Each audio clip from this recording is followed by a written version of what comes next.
નમસ્કાર વિદ્યાર્થી મિત્રો, વેબ સંકુલના ઓનલાઈન પ્લેટફોર્મ પર તમારા બધાનું હાર્દિક સ્વાગત છે. આજે હું તમારી સામે ડિસ્કસ કરીશ રેલવે રિક્રુટમેન્ટ બોર્ડ દ્વારા જે આસિસ્ટન્ટ લોકો પાયલટમાં જે વેકેન્સી ડિક્લેર થઈ છે એના વિશે કમ્પ્લીટ આ સેશનમાં આપણે ડિસ્કસ કરીશું, સમજીશું કે આ વેકેન્સી શું છે. રેલવે એએલપી 2025 ભરતી જાહેર થઈ ગઈ છે. 10 તારીખથી ફોર્મ ભરવાની પ્રક્રિયા શરૂ થાય છે. 9900 જગ્યા છે હાલ અત્યારે. ચાલો, એક્ઝામ ગુજરાતી ભાષામાં પણ તમે આપી શકશો. તમારી સામે અહીંયા બીજી એક સ્લાઇડ ઓપન થાય છે, એમાં તમે જોઈ શકો છો annual calendar for RRB recruitment, એટલે કે રેલવે રિક્રુટમેન્ટ બોર્ડ દ્વારા એક એન્યુઅલ કેલેન્ડર ડિક્લેર કરવામાં આવેલું છે, જેની અંદર તમે જોશો જાન્યુઆરી માર્ચમાં એએલપી ની વેકેન્સી ડિક્લેર થવાની છે. તો આ ઓલરેડી આજથી 5-1 મહિના પહેલા ડિક્લેર થઈ ગયેલું છે કેલેન્ડર. તો એ લોકોના ટાઈમ પર વેકેન્સી ડિક્લેર કરી દીધેલી છે. એનો મતલબ કે અપકમિંગ જે વેકેન્સીઝ છે બધી એપ્રિલ જૂનની અંદર ટેકનિશિયનની આવશે, જુલાઈ સપ્ટેમ્બરની અંદર એનટીપીસી આવશે, નોન ટેકનિકલ પોપ્યુલર કેટેગરીઝ જેમાં 12 પાસ પર પણ આવશે અને ગ્રેજ્યુએશન પર પણ આવશે, અને ઓક્ટોબર થી ડિસેમ્બરમાં લેવલ 1 ની આવશે, ગ્રેડ ગ્રુપ ડી ઓફિસર, બરાબર, ગ્રુપ ડી, બરાબર છે. તો એ ટાઈપની તમામ પ્રકારની વેકેન્સીઓ બહાર પડશે રેલવે રિક્રુટમેન્ટ બોર્ડના કેલેન્ડર થ્રુ. ઓકે, અને એએલપી ની વેકેન્સી ઓલરેડી આ વખતની આવી ગઈ છે. 9900 ભરતી છે. 10 એપ્રિલથી ફોર્મ ભરવાની પ્રક્રિયા શરૂ થશે. આગળ વધીએ તો આ શોર્ટમાં એએલપી વિશે મેં તમને હું જણાવી દઉં આ ટેબલની અંદર કે રેલવે રિક્રુટમેન્ટ બોર્ડ દ્વારા છે, આસિસ્ટન્ટ લોકો પાયલટ છે, પોસ્ટનું નામ, 9900 જગ્યાઓ છે, જાન્યુઆરીનો ડ્રાફ્ટ બની ગયો છે, વેકેન્સી ડિક્લેર થવાનો, 10 એપ્રિલથી ફોર્મ ભરવાની પ્રક્રિયા શરૂ થશે, 9 મે 2025 સુધી આના ફોર્મ ભરાશે. વેબસાઇટ છે www.rrb.government.in, બરાબર છે. સર્ચ કરશો એટલે આવી જ જશે ગૂગલમાં. મેડિકલ સ્ટાન્ડર્ડ બહુ જ મહત્વનું છે, A1 મેડિકલ સ્ટાન્ડર્ડ છે, બરાબર છે. હવે રેલવેની એક્ઝામની અંદર સૌથી વધારે જો કોઈ મહત્વનું હોય તો મેડિકલ, એટલે તમે ફિઝિકલી કેટલા ફિટ છો, બરાબર. તેના માટે અલગ અલગ મેડિકલ સ્ટાન્ડર્ડ છે, A1, A2, B1, B2, C1, C2, આવી રીતે અલગ અલગ મેડિકલ સ્ટાન્ડર્ડ છે. કઈ પોસ્ટ માટે કયું મેડિકલ સ્ટાન્ડર્ડ, આના માટેનો પણ એક જબરજસ્ત વિડીયો એકદમ પ્રોપર બનાવેલો છે આ જ યુટ્યુબ ચેનલ. તમે પ્લેલિસ્ટમાં જશો એટલે તમને ત્યાંથી મળી જશે, આ યુટ્યુબ ચેનલ પર જ છે. ઓકે, સિલેક્શન પ્રોસેસમાં CBT 1 એક્ઝામ છે, CBT 2 એક્ઝામ છે, CBAT છે, કોમ્પ્યુટર બેઝ એપ્ટિટ્યુડ ટેસ્ટ છે, psycho test, one type of psycho test કહેવાય આને, અને ડોક્યુમેન્ટ વેરિફિકેશન લાસ્ટમાં રહેશે. ઓકે, અને મેડિકલ છેલ્લે લાસ્ટમાં આવશે ડોક્યુમેન્ટની સાથે સાથે. 19,900 સેલરી છે, ઇનિશિયલ પે છે, બટ આ સેલરી બેટા 45,000 પ્લસ તમને મળશે. ઓકે, પ્લસ ડીએ, મતલબ અલાવન્સીસ વગેરે થઈને 45,000 ની આસપાસ આની સેલરી છે. ઓકે, એજ લિમિટ જોશો તો 18 થી 33 વર્ષ છે. જો કે કોરોનાના કારણે એવું કહે છે કે ભાઈ 3 વર્ષ આપશે, પણ આ વખત રેલવે કદાચ ના આપે તો 18 થી 30 વર્ષ સુધીનું એજ રિલેક્સેશન આમાં છે. ST SC હોય તો 5 વર્ષ ને OBC હોય 3 વર્ષ, એ તો તમને મળે છે, આ વસ્તુ અલગ છે. બટ કદાચ આપે ના આપે, એટલે હજી એ નોટિફિકેશન આવ્યું નથી પ્રોપર, ખાલી એક શોર્ટ નોટિસ આવી છે, એમાં 18 થી 30 વર્ષ લખેલું છે. કદાચ એમાં સુધારો આવે તો 18 થી 33 હોઈ શકે છે. ઓકે, ચાલો, 10 પાસ પ્લસ ITI અને ડિપ્લોમા તમે કરેલું હોય તો તમે એક્ઝામ આપી શકો છો. ડિટેલમાં ક્વોલિફિકેશન આપણે લાસ્ટમાં ચર્ચા કરીશું કે કયા કયા વિદ્યાર્થીઓ કયા ક્વોલિફિકેશન ધરાવતા વિદ્યાર્થીઓ એપ્લાય કરી શકે. ડિટેલમાં હું તમને લાસ્ટમાં કહીશ. ઓકે, ચાલો આગળ વધીએ. તો સૌથી પહેલા CBT 1 એક્ઝામ આવશે. સૌથી પહેલા આવશે CBT 1 exam, computer base test 1. આની એક્ઝામ પેટર્નમાં જોશો તો 20 માર્ક્સનો બેટા ગણિત છે, 20 માર્ક્સ છે. ત્યાર પછી રીઝનિંગ 25 ક્વેશ્ચન છે, 25 માર્ક્સ છે.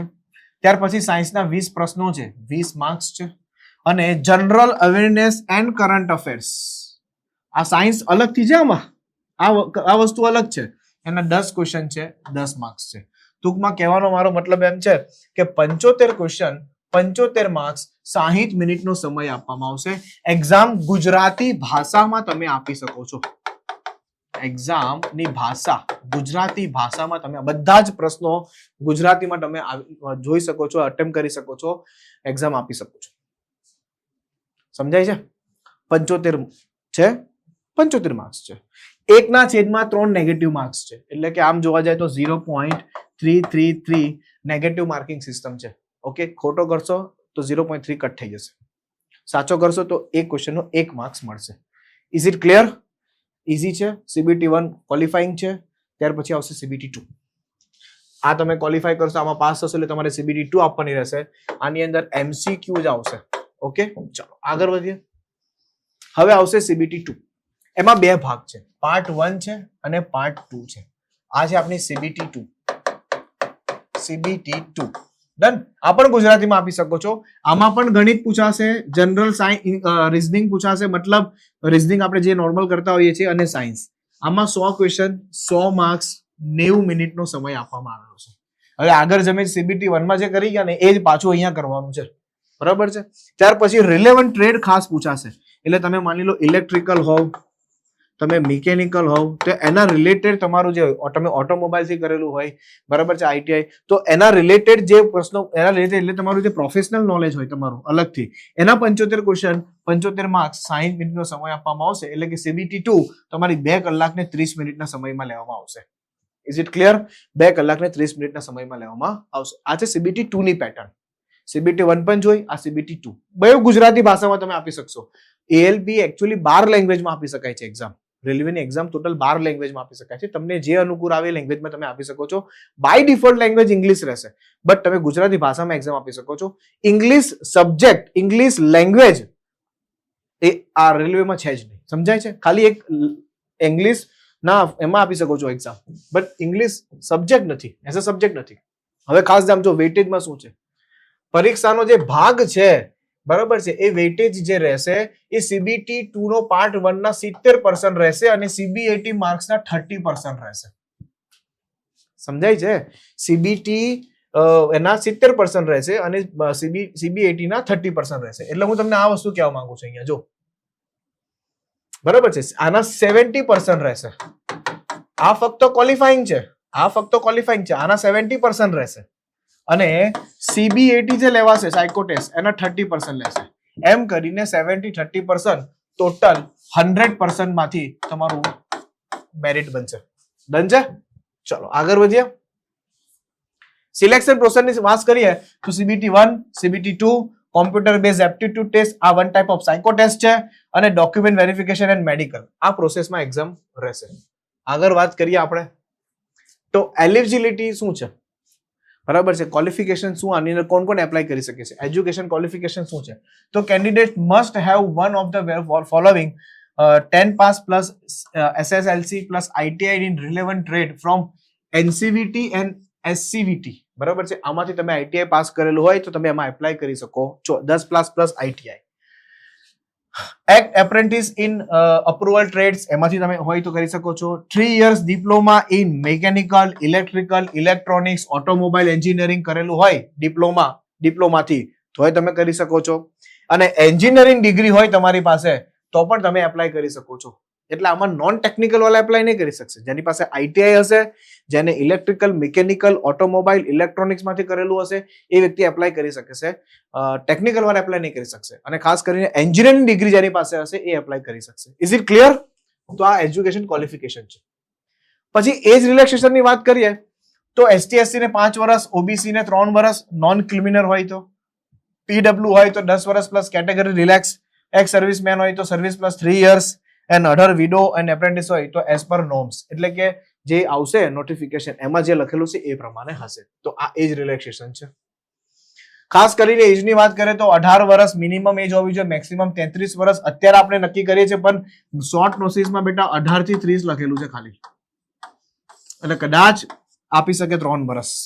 ઓકે, ચાલો આગળ વધીએ. નેક્સ્ટ હવે તમે જોશો તો આ એક સેલરી સ્લીપ છે, બરાબર છે, કે અર્નિંગ શું છે. અર્નિંગ શું છે તો બેઝિક પે ની વાત કરીએ તો 20,500 અત્યારે. હવે એકાદ વિદ્યાર્થીની લીધેલી છે, આમાં 20,500 એની સેલરી, જો કે 19,000 છે આસપાસ, પણ આપણે અત્યારે એની સેલરી વધી ગઈ છે તો એની 20,500 બેઝિક પે લીધેલું છે. ડિયરનેસ અલાવન્સ આટલું મળે તમને, હાઉસ અલાવન્સ આટલું મળે, ટ્રાન્સપોર્ટેશન અલાવન્સ મળે, કિલોમીટર અલાવન્સ, આ સૌથી મહત્વનું છે. આની પર તમારી સેલરી ઘણી બધી વધી જાય. માન લો તમે કોઈ એક જગ્યાએ જાઓ છો, ફોર એક્ઝામ્પલ તમે અમદાવાદથી મુંબઈ જાઓ છો, તો અમદાવાદથી મુંબઈના જે કિલોમીટર છે એ કિલોમીટર પર પણ તમને અલાવન્સ મળે, બરાબર છે.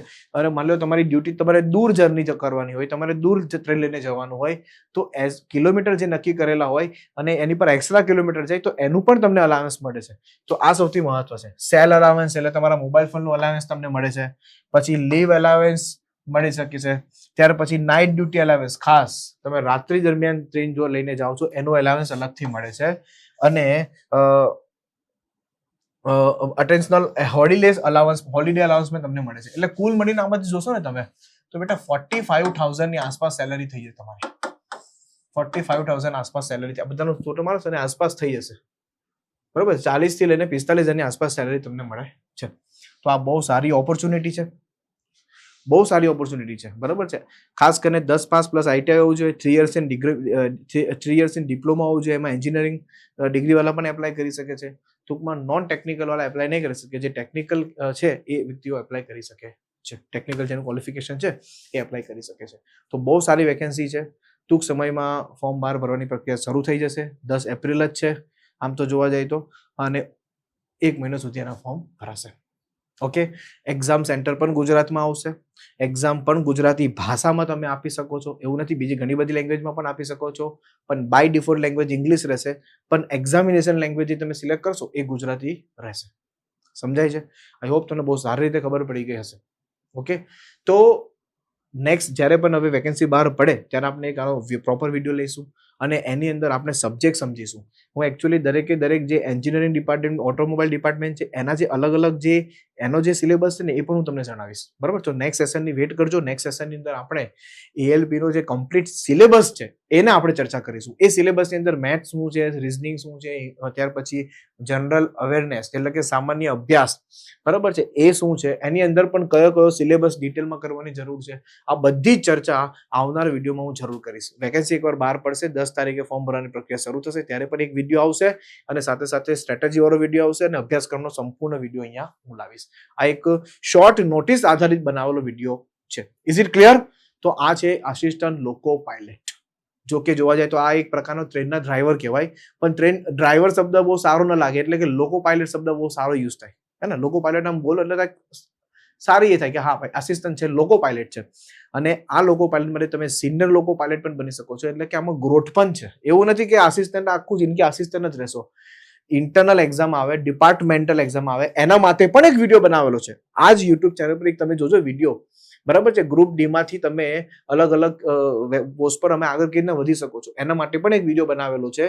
તો એની અંદર 2 અલગ અલગ ડિપાર્ટમેન્ટલ એક્ઝામ છે. એ ડિપાર્ટમેન્ટલ એક્ઝામ આપીને પણ તમે આસિસ્ટન્ટ લોકો પાયલટમાંથી સિનિયર લોકો પાયલટ બની શકો છો અને તમારી સેલરી કમસે કમ ત્યાં સિનિયર લોકો પાયલટની 1 લાખ થી પણ વધારે હશે. 1 લાખ રૂપિયાથી પણ વધારે સેલરી આની અંદર મળે છે. Is it clear? I hope તમને બહુ સારી રીતે સમજાઈ ગયું હશે. તો મળીએ છીએ નેક્સ્ટ વિડીયોમાં અને નેક્સ્ટ વિડીયોની અંદર આપણે આનો કમ્પ્લીટ સિલેબસ ડિસ્કસ કરીશું. Thank you so much. જય હિન્દ, જય ભારત.